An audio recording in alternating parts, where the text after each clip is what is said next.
to come and join me on the stage.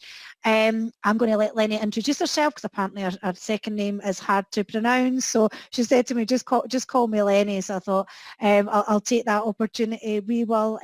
Lenny's going to talk to us a bit around mental health. I think it's at the moment.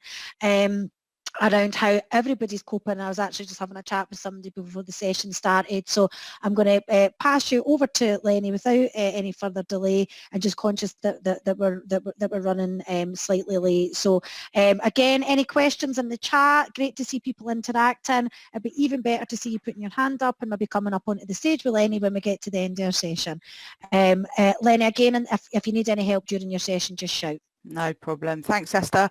I'm assuming everyone can see the screen. It looks so that's the case. As Esther's alluded to, please do feel free to ping me your questions. I like a nice interactive session, so it's always useful if you've got stuff that's occurring to you as we're going along, just whack it in the chat. Got it open so I can have a look at it. So good morning. Thank you for inviting me. My name is Lenny Berian. I am the director and owner of BW Training.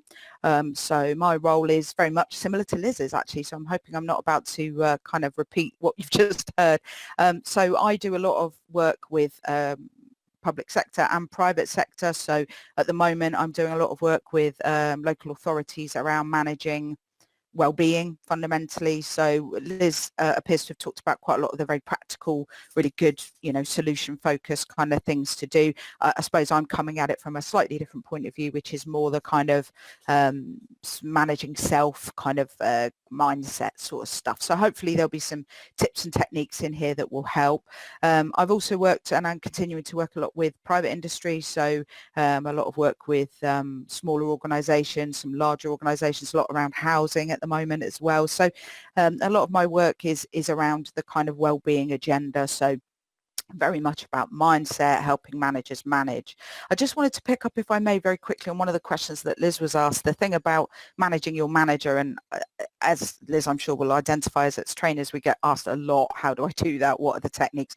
What I would say is the techniques that we would be using as managers with our staff or as members of staff with other staff should theoretically work in any given situation. Robust models are robust models.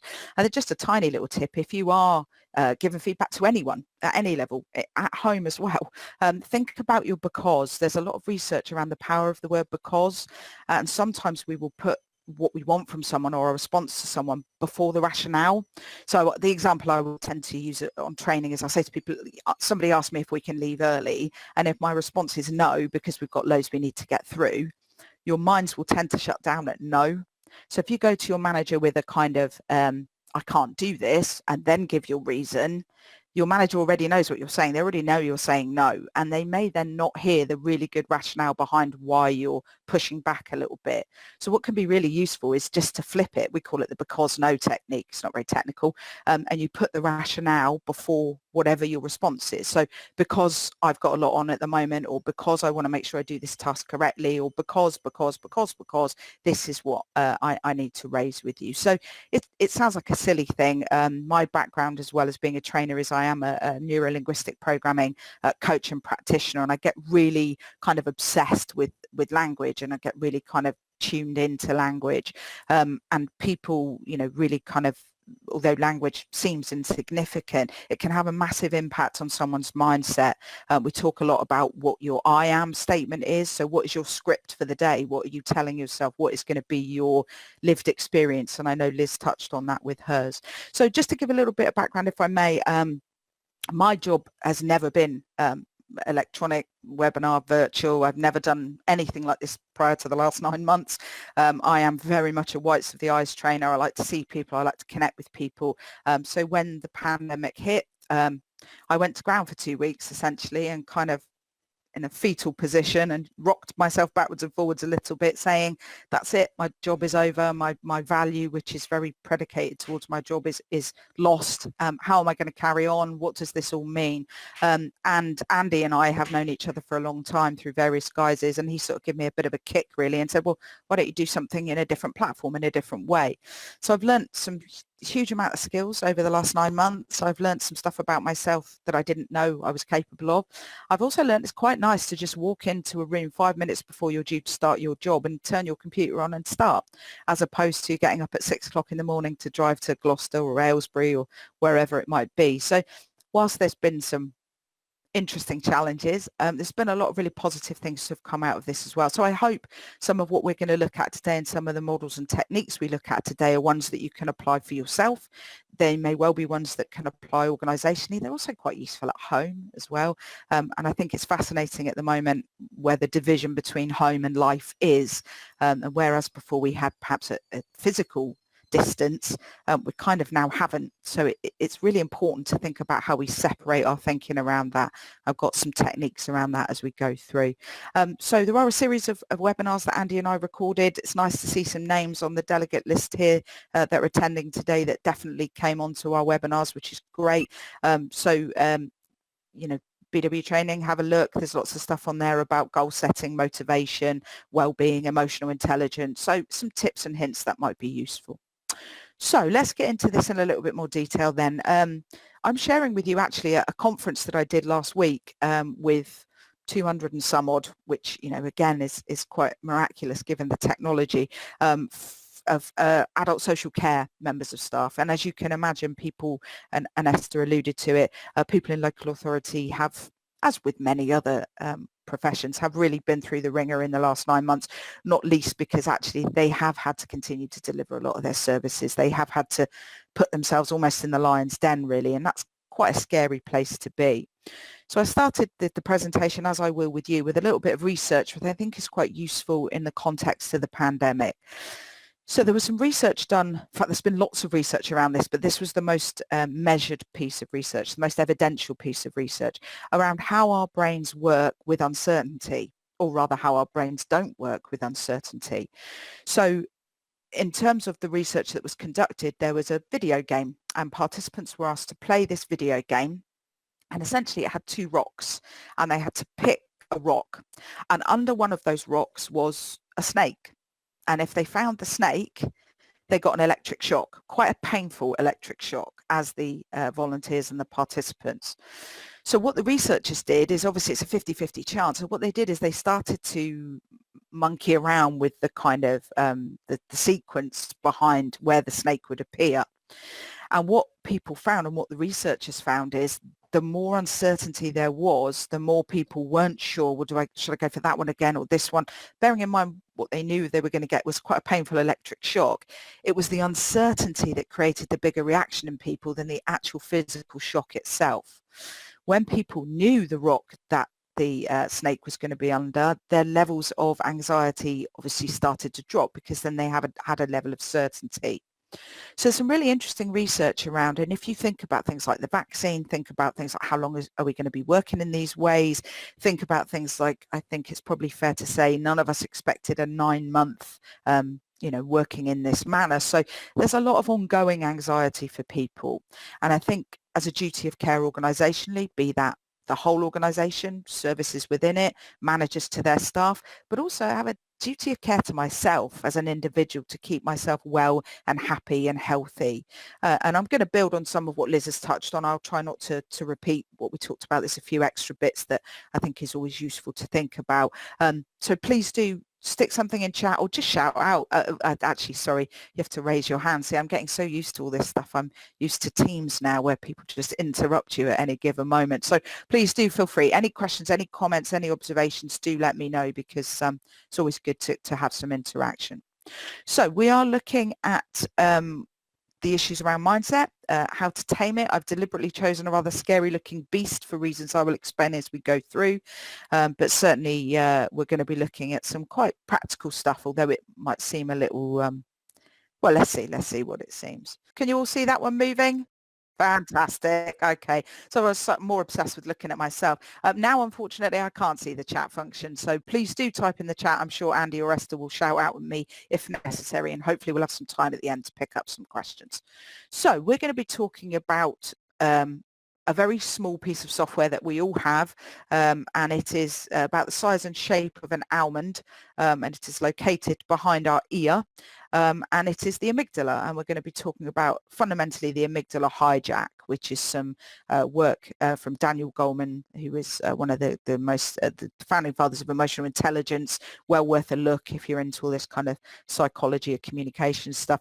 And he talked about how the amygdala, although designed very much fit for purpose, can sometimes hijack our kind of more rational, logical ways of thinking. So in terms of the science, the amygdala is kind of fairly basic in its ability to do or not do, and the amygdala fundamentally has two settings, and those two settings are either bear or not bear. In other words, threat or no threat. So the amygdala is designed to help us make fight or flight decisions, help us make decisions that are about fundamentally keeping ourselves well and safe and alive in most primitive cases.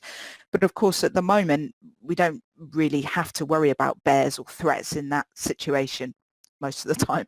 So therefore, you know, our amygdala is kind of almost a redundant piece of software in the truest sense of the word.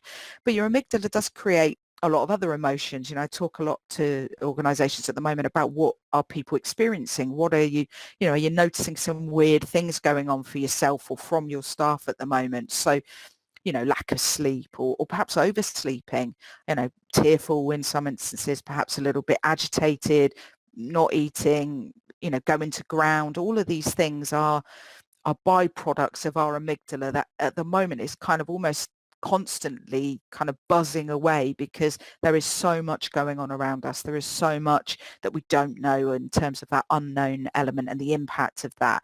So your amygdala thinks it's doing you a favor, thinks it's preparing you for battle. What it's actually doing is kind of releasing adrenaline and cortisol into your system on an almost constant basis, which makes it very hard to make rational, logical, thought out, well processed decisions, because our bodies are being flooded with chemicals that are designed to make our muscles, you know, have a impact on our muscles and increase our airways and, you know, help us to prepare to fight the bear.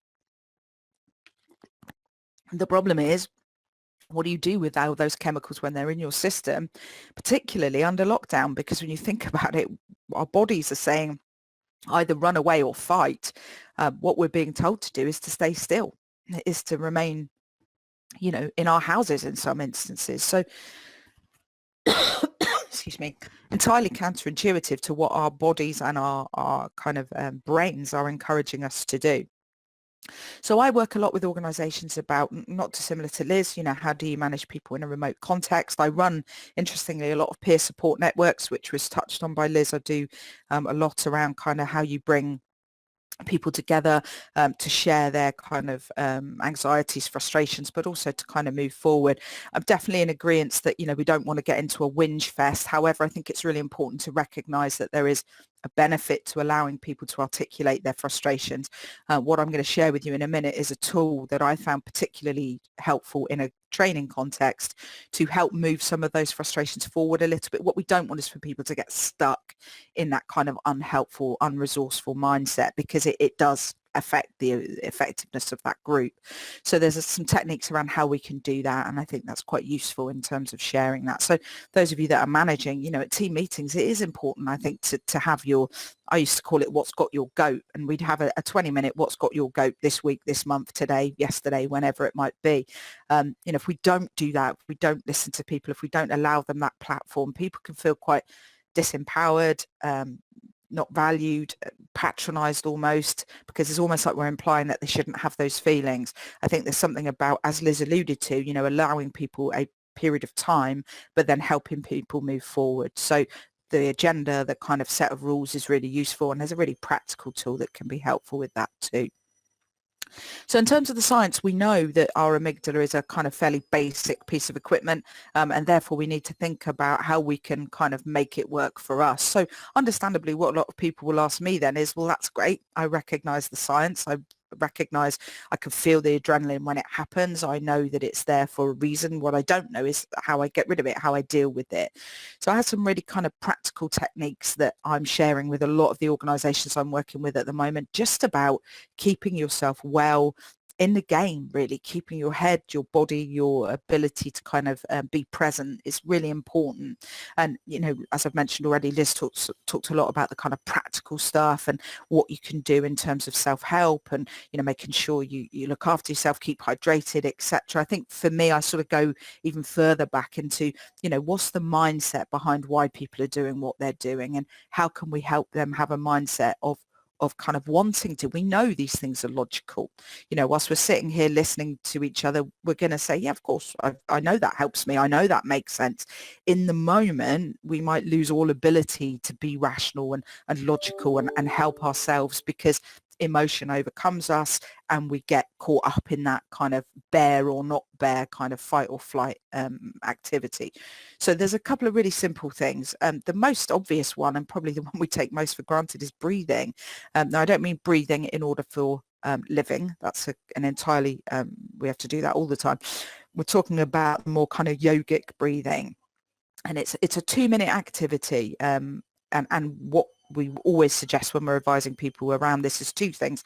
Firstly is to breathe from your stomach, because when you're anxious, you will tend to breathe from your chest, and that's where your adrenaline sits. That's what happens. Your breathing becomes shorter and more shallow, which is unhelpful. So if you breathe right down into your tummy, you're getting a much better levels of oxygen into your. Second thing is to time it, and literally to time it for 2 minutes. You know, really make sure that you focus on that breathing. Now, there are tons of YouTube videos out there on what the best breathing techniques are, and my advice to you, a bit like a pair of shoes, is, you know, try a few on and see which ones fit you, because not everybody finds all the activities easy. The one for me is a 7-4-11 breath. So it's in for 7, hold for 4, and out for 11. And one of the important things when you're breathing out is that you do so really, the out breath must always be longer, because that gets rid of a lot of the anxiety. Now, that I wanted to understand, why does this work then? What is this about? Well, there's 2 reasons for it. Firstly, and probably the most obvious reason, is there's an element of distraction involved with it. But secondly, it is actually a biological reason. It's connected, your breathing and levels of oxygen are connected to the vagus nerve. And what that is connected to is your parasympathetic system. And your parasympathetic system regulates your digestion and your rest.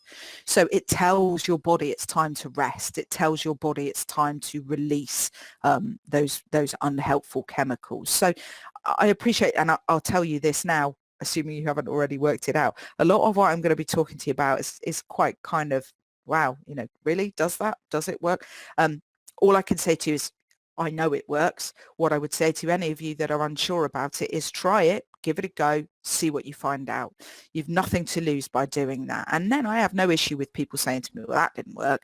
What I find eminently frustrating is people who shut down possibility without engaging at all. So, you know, it's 2 minutes out of your life. You can do that while you're, well, I won't talk to you about what you could do for 2 minutes. I'm sure you can work it out. So breathing, absolutely crucial. One of the main things we talk about, and this is the model that I want to share with you in terms of managing some of your own and potentially other people's frustrations. And apologies if you have been on any webinars or done any training with me, you will have seen this model, because for me it's one of the most useful models there is out there.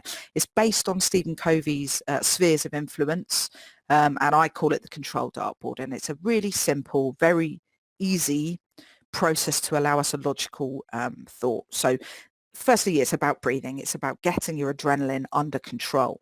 Once that's done, it's then about, okay, this thing that I'm anxious about, frustrated about, concerned about, you know, insert whatever word is appropriate, is actually something I can change? Is it something I can have any control over? Because we may be about to put a lot of energy, expend a lot of energy, frustration, you know, put a lot of ourselves into something that actually we can't change anyway. So the model is based on 3 circles: no control, influence, and right in the middle, control. If you would like more information on this, as I say, there is an hour-long webinar available on YouTube if you want to have a look at it. We can apply this to loads of things. If we think about the kind of the Esther alluding to, well, what happens if people come along to those peer meetings and just whinge? Well, the first thing I would want to do as a peer group is to say, okay, let's not focus on things we can't control. Because with the best will in the world, we can all go down a rabbit hole for minutes, hours, days on end, getting frustrated about the government decisions that are being made, the fact that the pandemic exists, you know, the fact that I have to work from home. I use this model a lot when I do stuff around remote working, because some people don't want to work from home. That was not what they signed up for. There's a brilliant piece of research called Change in the Psychological Contract. And if you are managing change, managing your organization through change, it's well worth having a look at it, because the argument is we all buy into a contract when we go to a place of work. And I'm not talking about a contract of employment. I'm talking about a psychological contract. So that contract, I particularly think this was relevant around social care at the moment. You know, people who work in social care, their jobs are predicated on connection, on people, on, you know, having that ability to be present with people and make a difference in those people's lives. So a lot of people now are losing a massive part of why they went into the place of work in the first place, their whole value set. So it's about actually how can we mitigate the impact of that. And one of the main ways to mitigate it is to acknowledge, say out loud, help them to come to the conclusion that that is not something at the moment over which we have any ability of control. And I'm not saying that takes away the frustration. I'm not saying that takes away the anger in some instances. What I am saying is it's about being logical and articulating in a kind of really verbal, visceral way, that is not something that you nor I actually, and indeed nor the organisation, have control over. So it's about allowing people to kind of park stuff a little bit. There is a whole series of, well, how do I let it go then? That's easy. You say I have no control. That's easy. That's the easy bit. What do I do as an individual, as a team, as an organisation to help myself or others let go of those frustrations? Unfortunately, given I don't have a great deal of time, I won't be able to go into that in any great detail, but I can do, and the webinar that is online does go into it in more detail. Where we aspirationally want to kind of encourage ourselves and those around us to be operating in is those areas of influence and control. The phrase I always use is, if I can't change the thing I have an issue with, how do I change my relationship with that thing? So if we come back to me kind of going to ground for 2 weeks when the pandemic first hit, the thing I was frustrated about, I had no control over, absolutely none whatsoever. And in fact, by going to ground, I was actually reducing my ability to make it better. In fact, I was wiping out my ability to make it better because I wasn't engaging with it at all. I didn't want to know, and I shut down. What Andy helped me do, and what, you know, over a process of time allowed me to do, is to go, this is not going away. This is not going away, and I've got to think about how I can interact with this in such a way that it becomes a positive rather than a monkey on my shoulder that I'm angry or frustrated about. So if I'm really honest, this still wouldn't be my choice. I still find it strange. As you could tell from a minute ago, I'm still not 100% down with the technology. But if it's a choice of this or not doing any element of the job that I love to do, it is an absolute no-brainer. So the idea behind the control dartboard is to just put a little bit of a pause before we start to react, to go, can I change this? Is this something over which I have any influence? So it's another technique, and I'm happy to take some questions either at the end, or if you want to type them away, please do so. I'm sure someone will interrupt me if necessary. So a couple more thoughts and kind of ways in which we can manage our amygdala, manage our very primitive kind of piece of equipment, is to talk to people. You know, pick the phone up, talk to a colleague, talk to a friend. I think if you're on the receiving end of one of these calls, my advice would be listen. There's nothing more respectful than just giving people that time and space to vent, to kind of say what they need to say. Oftentimes people don't need a solution per se, they just need to get it out. What I would say as a coach, however, of course, is if it goes beyond that and you do need to work through what's the solution, how do I get myself out of this, what are the processes and the resources that I need, then I would always advocate coaching. And a lot of the organisations I work with have their own internal coaching resource, which is amazing. But obviously if you don't, then do seek out, you know, some professional coaching. It can be amazingly impactful in terms of just holding the space and allowing you to work through what needs to happen. But, you know, pick the phone up, have a chat with someone. And I think coming back to Liz's point about connectivity, you know, as a manager, are you creating the space and time for people to connect? You know, is that a really overt and really kind of explicit expectation? And if not, you know, get somebody in. You know, Liz alluded to it. I certainly am doing a lot of it. You know, there's a lot of training around managing remotely and what it is we need to be doing. And there's loads of good practice out there. So definitely worth having a look. Have a laugh, have a laugh, have a laugh. Why not? And I don't mean laugh at things that are not things we should laugh at. Of course, these are serious times, and of course there are a lot of really horrible things going on for people. On a personal level, you know, using humor can be extremely helpful because it releases endorphins, it increases kind of the happy chemicals, and therefore it mitigates some of the adrenaline and some of the cortisol that's coursing around our bodies. So, you know, stick a YouTube video on, roll around on the floor with your kids, you know, just anything that makes you laugh, no matter what it is. It can be extremely powerful. A friend of mine is a yogic laughter teacher. Not something I've ever engaged with. I'm not tremendously supple, so I'm not sure yoga would be my thing. But yeah, apparently it's quite cathartic, so maybe something to think about. Another few ideas and suggestions, doing something with your hands. This is a cognitive behavioral therapy technique, and actually it's extremely powerful, again, around distraction, but also around having to concentrate on something. So, I don't know, painting, jigsaws, stress balls, anything that is a kind of tactile activity that focuses you, and particularly with your hands. There's tons of research as to why, and it can be extremely powerful. So somebody was saying to me recently they've taken up knitting, you know, other people sew. My mum, I know, does a lot of jigsaws and a lot of painting at the moment. So it's kind of just anything that adds that element of physicality. It's very, very powerful and can be extremely helpful. Do nice stuff to your body. We know things like aromatherapy oils and kind of just, you know, stick a smelly candle on, put a bath bomb in the bath, you know, looking after yourself physically, obviously in terms of well-being and kind of, you know, the 5 ways to well-being is really important, but also just nice stuff, being kind to yourself, you know, putting on some nice smellies and just sitting in the bath with a candle on. And, you know, again, these are things that we probably know after the event. We go, oh, that feels so much better. The key bit for me, and I think some of the work, a lot of the work I'm doing with individuals and organizations, is how do you create that I need to do it now? How do you create that urgency and that trigger, if you like, in your thinking to say, you know, this is something I need to do now because this is when I need it. I don't need it on a Saturday afternoon when I'm already relaxed. I need it now when I'm, you know, in the process of a really tricky discussion or decision, or, you know, I've done X amount of hours per week. Oh, and while I think of that, I did want to pick up on something else Liz had mentioned. She talked about sort of back-to-back meetings and how we can easily get into a mindset of, you know, starting work at 8 o'clock in the morning and finishing work at 6 o'clock in the evening because we're not commuting anymore, and you know, it's just meetings, etc. There's a really interesting piece of research called the law of diminishing returns, excuse me, which is based on actually some economist work in the 20s. But the law of diminishing returns states that if you work for more than 54 hours per week, not only are you unproductive because your ability to concentrate drifts and your productivity drifts, but also you're making mistakes that actually will take longer to put right than if you hadn't done them in the first place. A lot of my work is around local government. A lot of my work is around excessive working. I'm working a lot around social care at the moment, and people are working disproportionate hours. I would say ridiculous, but that's my map of the world. So certainly disproportionate, and certainly more than 54 hours a week. We know that with the 40-hour working week, which Henry Ford was a big advocate of, people's productivity improved. So, you know, there does seem to be this badge around, you know, how many hours people work in a week, but physically working is not necessarily being productive. So I did just want to pick up on that.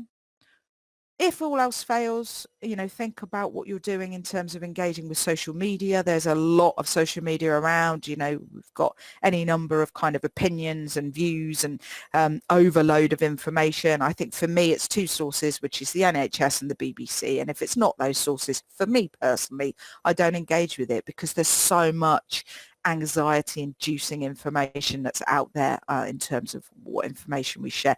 Also, if you have groups like Yammer groups within your organization, you know, how are they being used? What information are people sharing on there? Because, you know, we know times are anxious enough without kind of creating extra layers of anxiety. So just think for yourself, you know, do you really need to engage with those platforms to get your information, or are there other ways that you can do that? I hate to say it, but one of the things we really should avoid, this is not something I'm advocating, this is an avoidance, is alcohol. And I think we do tend to kind of dive into that a little bit when we're feeling a bit stressed. And unfortunately, again, we know that from a kind of amygdala point of view, alcohol can release very similar chemical responses to that which the amygdala releases. So although it might feel like a kind of positive, helpful tool or resource, it actually probably isn't. That being said, I am not advocating everybody should go teetotal because I'm not quite sure how that would work, but it's just something to think about. If all else fails, cake. I'm a big advocate of cake. I'm being a little bit frivolous, but something you like. Be kind to yourself. These are unprecedented times, and probably not the best time to be giving up or losing tons of weight or creating a brand new kind of habit. Create habits that are about self-care. Create habits that are about you and looking after you, because that's the important bit. I really like this quote. It's a Brené Brown quote. There's a lot of Brené Brown stuff around. If you've not seen or heard of her before, I would highly recommend. I know Liz mentioned TED Talks. She's definitely one I would have a look at. And I like this quote. I think oftentimes in times of stress and anxiety, we can tend to prioritize other people and focus on what other people need. And oftentimes we leave ourselves behind in that. I do a lot of work with managers and senior leadership teams, and they do tend to spend a lot of time thinking about organization, but not necessarily what about you? What do you need? So I really like this quote. Talk to yourself like you would talk to someone you love. It is important. Think about yourself and your own well-being. You're the most important resource you have. So it's important to take care of that resource. And much like Liz, thank you for inviting me. I appreciate your time. I'm hoping I caught up a little bit on time for you. I think we were running a tad behind, so hopefully we're a little bit back more on schedule now. Lots of information out there on our organisation, LinkedIn, Facebook, obviously website, etc. So let me get rid of this, rejoin you guys in a manner that I need to. Fabulous. There we go. All right. So Thanks sorry. so much for No worries. Thanks so much for that, Lenny. Like, it was really interesting, I think, to hear some of the science behind these theories, like even the stuff around the breathing and I've got an Apple Watch and it keeps reminding me that I need to take 2 minutes out to do the breathing. But even understanding the science behind that, I think, was really fascinating. And we have got a question with a couple of votes from the floor, just asking about if you could share a source for the 54 hours working week and the productivity.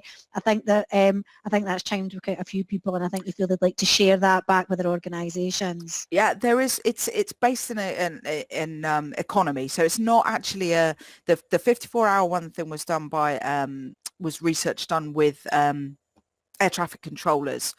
So I'd need to go back and find the explicit link. But if you literally Google the law of diminishing returns, you'll see the articles on it, and there's tons of stuff on it. And I would say a lot of what I've referenced, you can Google it, the amygdala hijack. There's loads of stuff on the Daniel Goleman link. So I will certainly try and dig out the link, but it would be one I'd need to dig out. I don't have it off the top of my head. So apologies. It's a stat I know, but it's not a stat I know the reference of off the top of my head. So. Right, thanks for that. So if nobody's got any other questions, like Lenny says, we were running a wee bit ahead, and I'm conscious that Lenny's got another commitment to shoot off to. I think there's been loads of positive feedback though, Lenny, just saying that your talk was really inspiring. I think that a lot of what you've said is really chimed with people, and I think it's that really well alongside Liz's session on some of the more practical hints and tips as well. So